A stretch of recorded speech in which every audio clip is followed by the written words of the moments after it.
these players grow and develop through the tournament. It's exactly what you want to see. The player who makes the finals is really what you want, to have a lot of information about their team. The players are ready. We are going to have them up on the stage for us. Naoto on the left and Eric on the right of your screen there.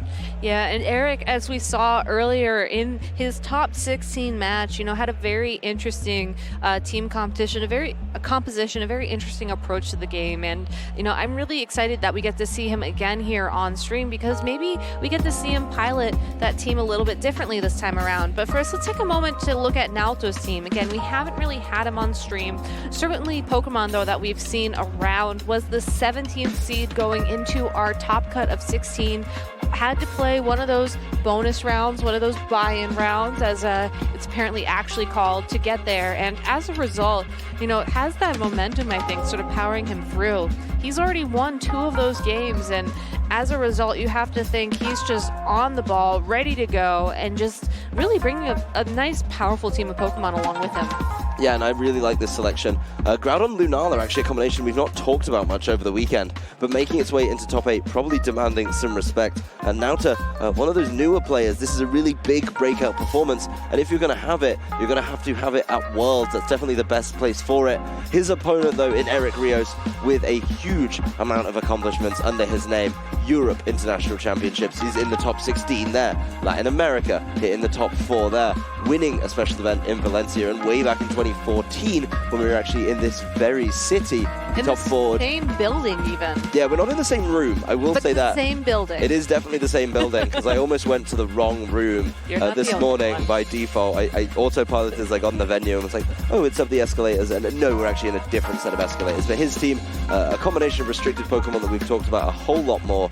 Kyogre, Rayquaza, Nihilego and Kartana are a little off the wall, but Tapu Koko and Incineroar, definitely some staples of the video game championship. Yeah, and in case you missed it, Naoto is bringing a team of Lunala, Groudon, Incineroar, Salamence, Tapu Fini, and Stakataka to this top 8 game. Again, Pokemon that we've seen multiple times on stream facing off against each other. Groudon and Lunala, the restricted Pokemon on Naoto's side of the field, and the more, I would say, popular combination of Kyogre and Rayquaza on Eric's side of the field. That being said, just because the Kyogre and Rayquaza are a bit more common does not mean they lack the offensive potential.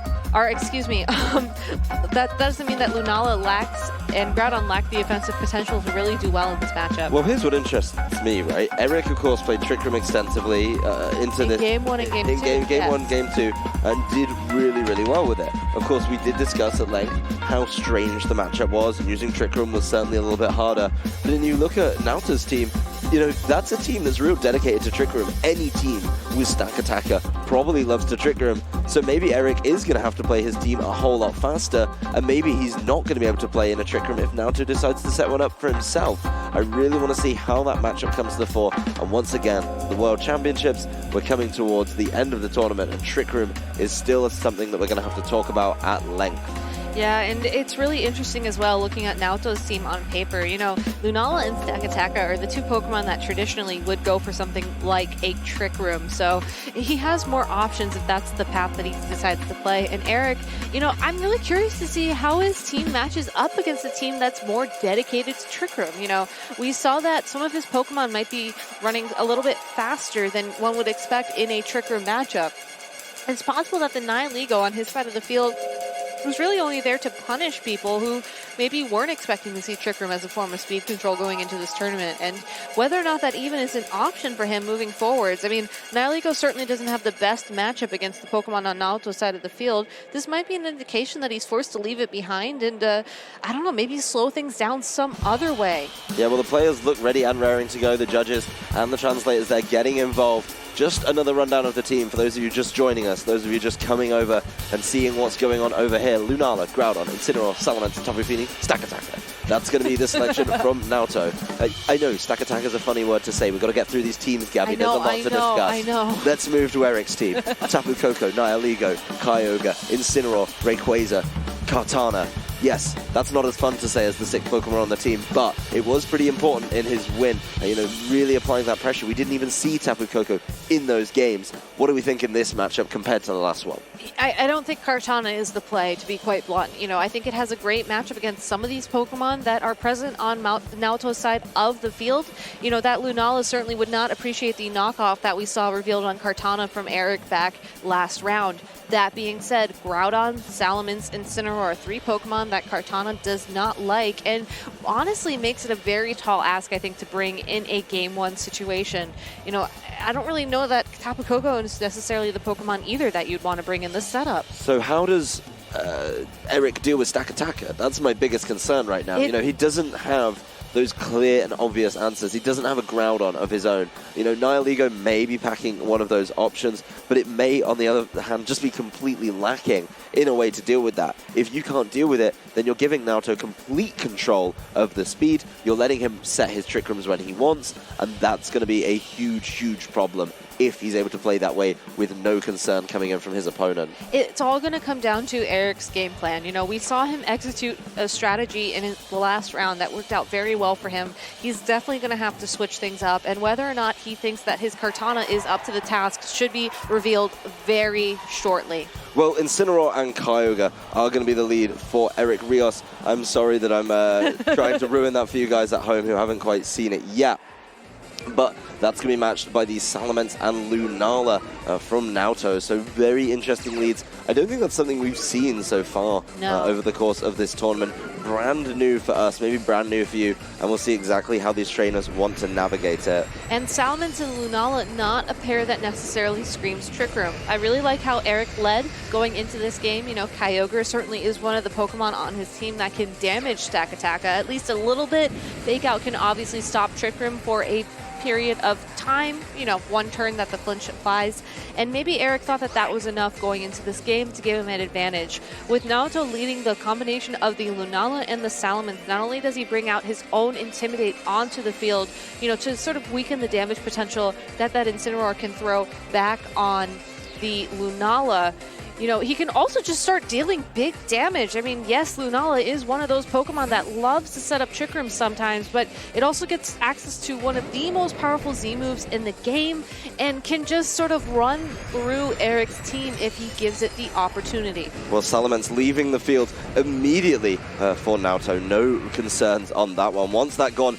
doesn't want to take a potential Ice Beam, and he also wants to control the weather himself. Desolate Land coming into play from this Primal Groudon, making that Kyogre's day a little bit harder as soon as things start. We are going to see the Lunala immediately starting out with the Moongeist Beam, starting to deal as much damage as possible. And the Moongeist Beam targeting the Kyogre, not that much damage, but it's certainly going to start adding up in these instances.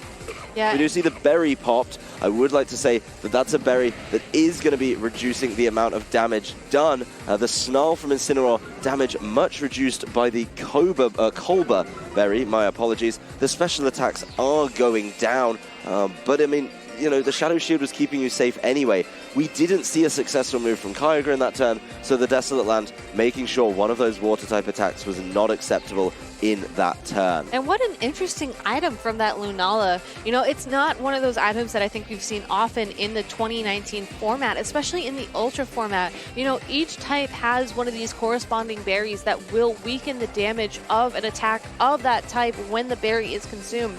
But not only is Shadow Shield now gone, the Colbur berry is gone as well. Yep. That Lunala's special attack has been dropped at stage. It's not going to be able to do much damage, if at all, this turn. Yeah, it's really interesting to see exactly kind of how they match up in this one. The Kyogre did decide to protect, so not in a great position weather-wise, and not in a great position without switching out. The Incineroar does take a Moongeist Beam for its troubles, only a little bit of damage there, and is immediately followed up along with a Dragon Claw, maybe trying to call a switch in that regard. We do see there, I believe, the U-turn from that Incineroar, getting out a little bit more damage down on this Lunala. And obviously Eric has a very clear option here that's going to help that Kyogre out. The Rayquaza, certainly something that would help, and there it is, matching up, bringing Airlock to the field, and that was really what we saw Naoto go all in on, a manual switch into Airlock that last turn. That's why he Dragon Clawed, that's why he Moongeist beamed into that slot.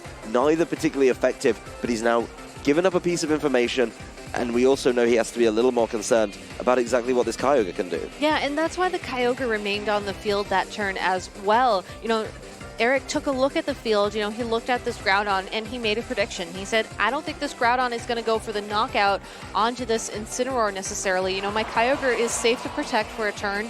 And even if the Incineroar does get knocked out, that's an opportunity for me to get my Rayquaza out onto the field unthreatened. He knows now that this Groudon is carrying that Dragon Claw tech that we saw earlier on today and really threatens this matchup very heavily. So Eric can play around that, and I really like how he positioned himself that way. You know, a lot of times I think when you run Rayquaza and Kyogre together, you want to catch opponents by surprise with a manual switch and an immediate water attack, and Eric just taking his time, and it really paid off. Yeah, Naoto didn't get what he wanted out that turn, but this turn, things are going to be a whole lot better for Eric.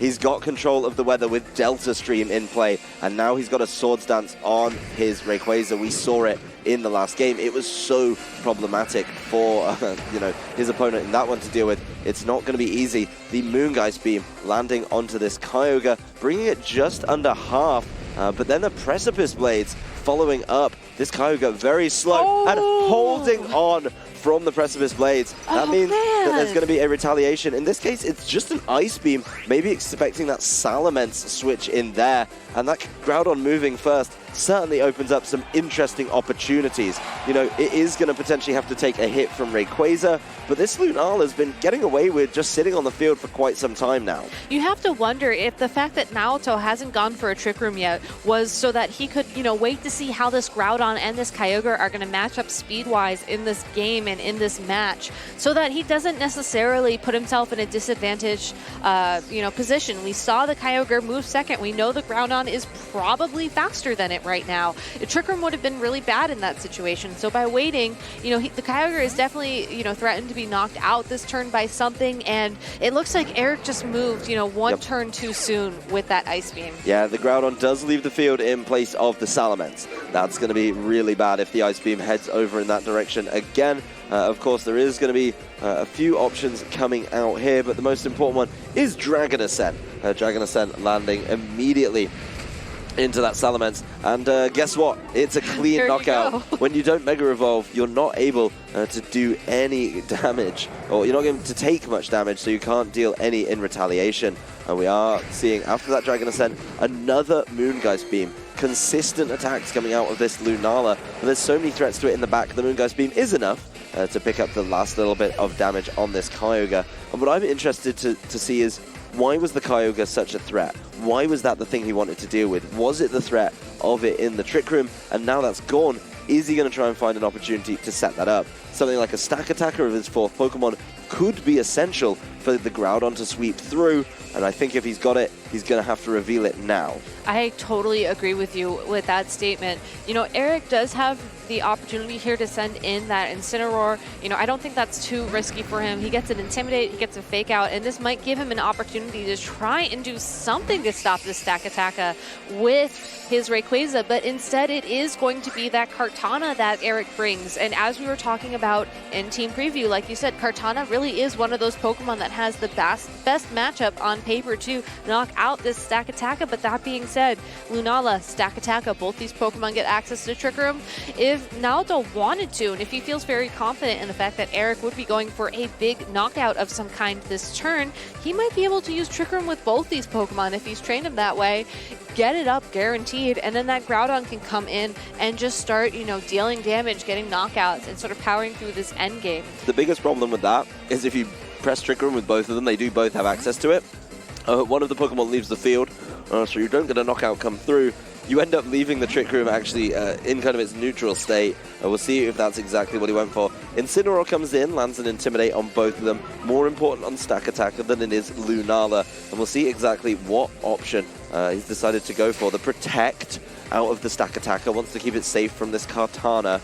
But we are going to see the attack from Kartana head that way. We know he Lunala, went for it! Yeah, Lunala did move last, revealing that there's two Trick Room setters on the field, and the one that's been most prevalent over the last couple of months isn't the one setting Trick Room. And while you're distracted with the classic look over here technique, I believe they use in cartoons, the Lunala is going to be the one to set that up. This is a great position right now.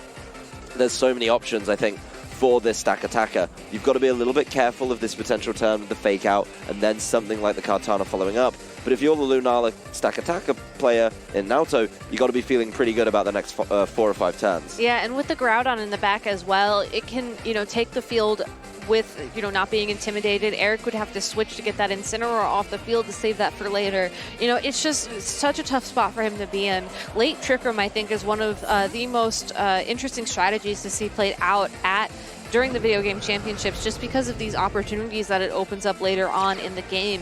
Yes, Stack Attacker switches out, but we know Eric's last 3 Pokemon, Kartana, Mega Rayquaza, Incineroar. Fortunately for Naoto, this Groudon can handle 2 of those Pokemon very well, the 2 Pokemon that are on the field.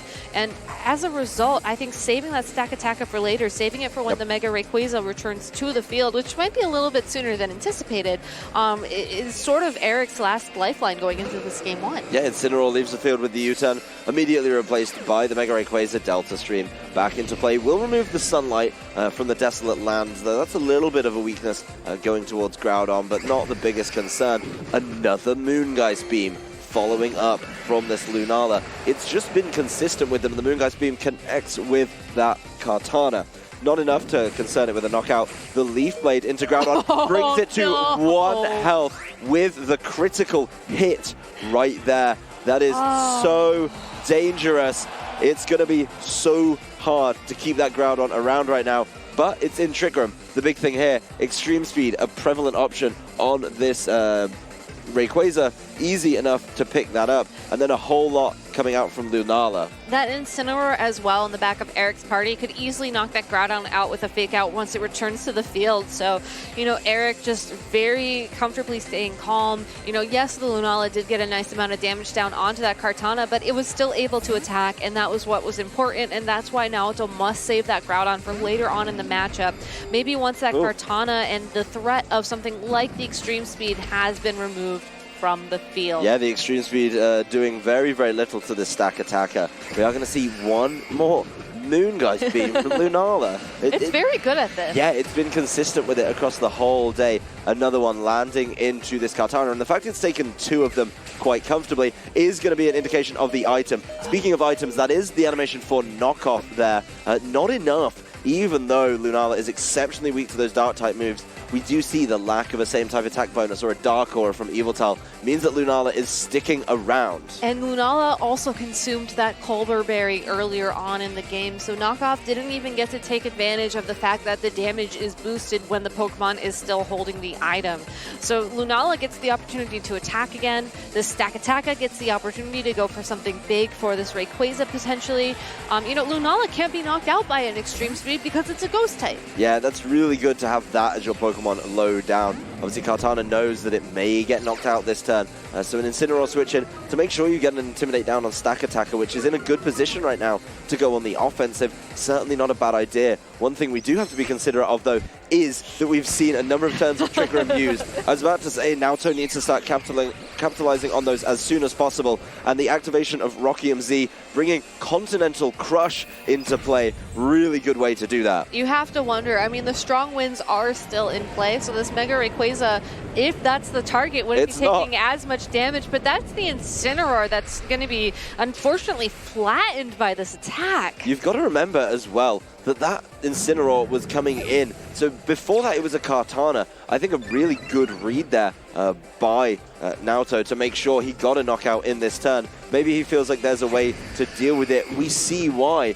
this Lunala has just been consistently dealing damage. We knew about its item not being the Lunalium Z. My biggest concern right now, though, is the damage from that is going to be in a tough position. Of course, Dragon Ascent knockouts come with a negative in the drop to defenses, but that makes things a whole lot easier for this Stack Attacker. It does, and you have to wonder how many turns of Trick Room are left. Will this Mega Rayquaza and Kartana combination be enough to power through these Trick Room Pokemon in the form of the Stack Attacker and the Primal Groudon?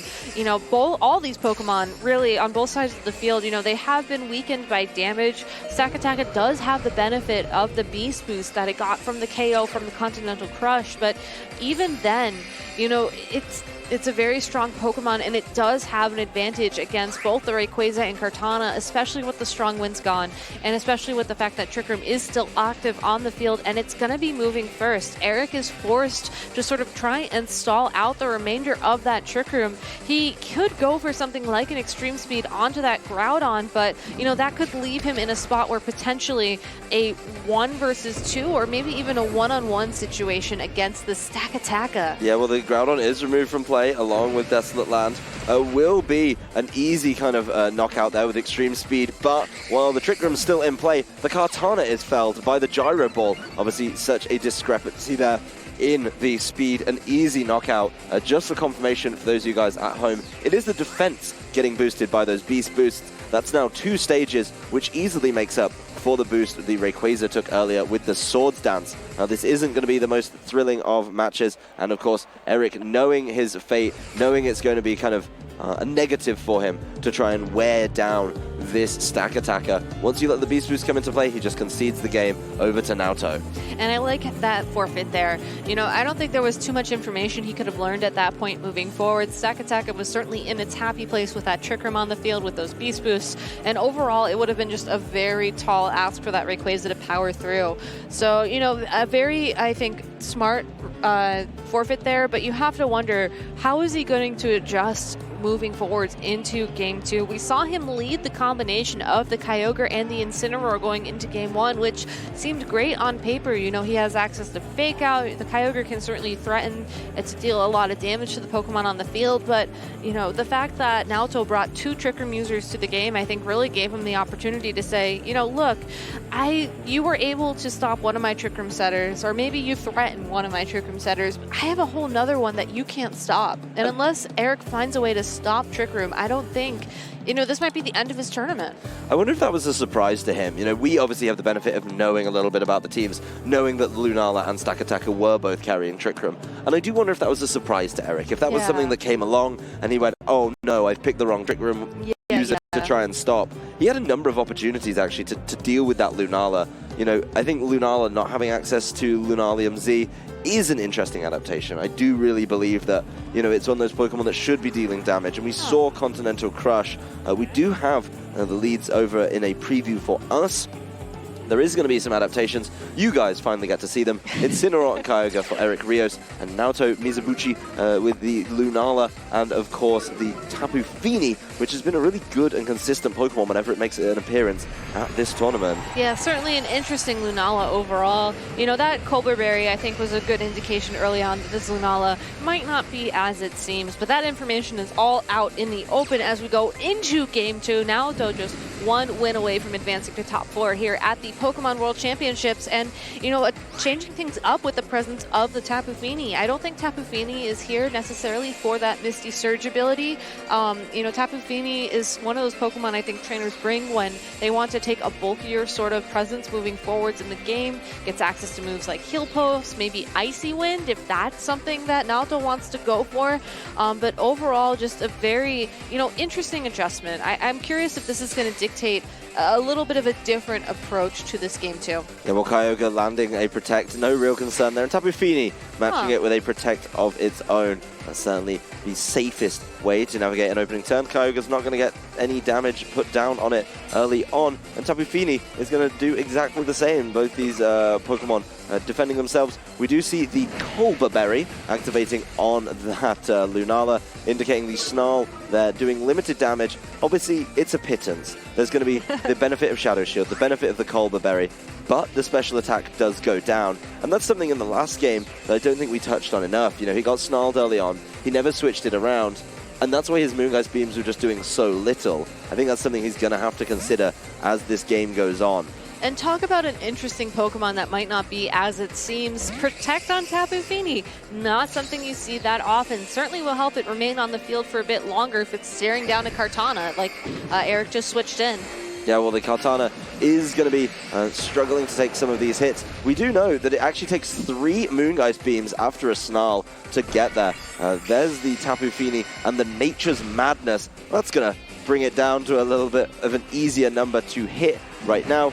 Incineroar just keeps doing what it was doing before, though. That Tapu Fini is getting its special attack lowered by the Snarl, and the Snarl is going to miss the Lunala. Not going to connect there. And that might be critical. I mean, look at how much health that Kartana has left. That extra Snarl down on that Lunala might have allowed it to survive for another turn.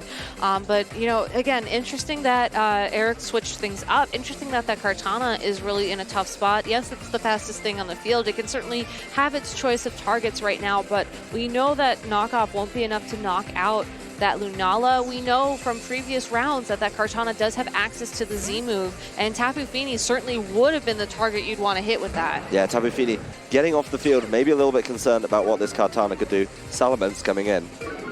Yeah, and Salamence will bring with it that Intimidate as well, so just more stacking up against this Kartana. It will not be able to attack this Lunala thanks to the Protect, but even if it could, that knockoff would not have been enough. Yeah, we'll see a whole lot of attacks heading towards this Lunala, and none of them getting through. The Salamence switch in, going completely unpunished in this instance. It came in, it landed Intimidates on 2 Pokemon that do sometimes use that physical attacks. I mean, Kartana always. The Incineroar sometimes, but really nice to get that down. Make that Kartana a little bit more manageable through the combination of Nature's Madness as well. It'll definitely get there. Here's the Mega Evolution from Salamence, though.